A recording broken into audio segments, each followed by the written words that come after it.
Здравейте! Днес искам по един много простичък начин да ви разкажа как работи нашия мозък. Представете си, че длънта ни е нашия мозък. Ето този палец, така както го свих, е нашият малък мозък. Малкият мозък е отговорен за нашите инстинкти и за програмите, които се включват, когато сме застрашени. Най-често те са борба, бягство или замръзване, за да се предпазим от някакви опасности. Когато сме малки и се родим, ние плачем, когато не ни е комфортно нещо, смеем се, когато нещо ни харесва и сме спокойни. Спим, храним се и отделяме. И всичко това, тази информация, въобще тези програми, са тук в малкия мозък. Те са ни необходими за да оцелеем в първите си месеци, дори година.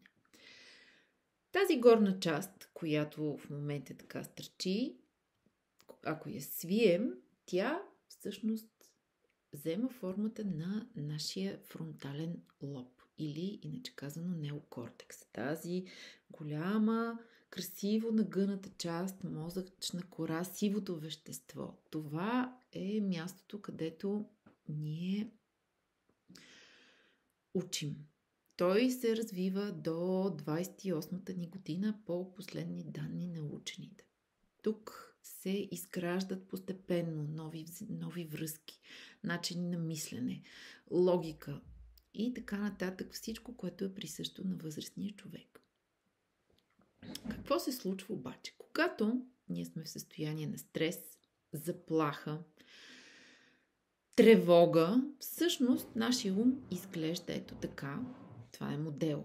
Тоест, работи долната част, която е напрегната, отделя адреналин и се чуди дали да избяга, дали да се скрие, или да замръзне и да се прави, че няма. А в целия опит, знания, способността ни да мислим логично, трезво и да преценяваме, нямаме връзка с него, защото всичко е концентрирано тук долу.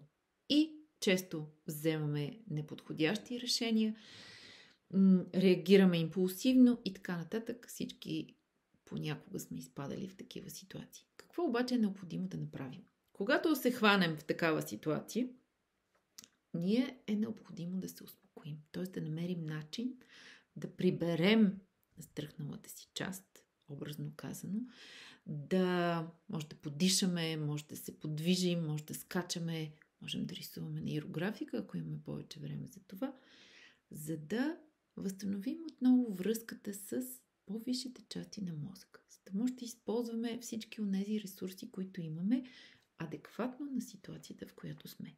И сега, има случаи, в които наистина има физическа заплаха и на нас това ни е необходимо, за да избягаме веднага или да се сбием или каквото е необходимо. Има такива случаи.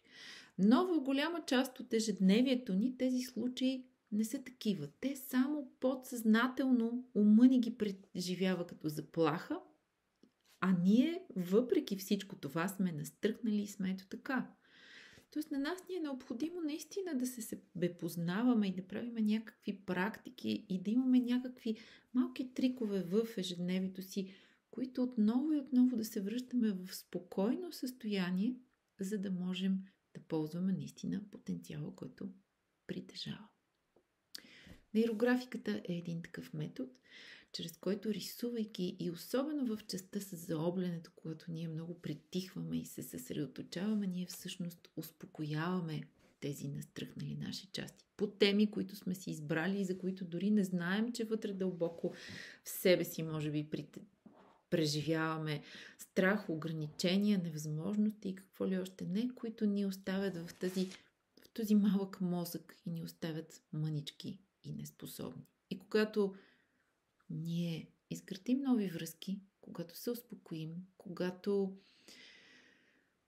отдъхнем и вътрешно разгледаме различни варианти, различни гледни точки, различни чувства, които може да изпитаме и различни интерпретации, които може да си дадем за една и съща ситуация, тогава порастваме и тогава ставаме онези творци на живота си, които можем да бъдем. Беше ми приятно, казвам се Калина Ралева и отново ще се видим.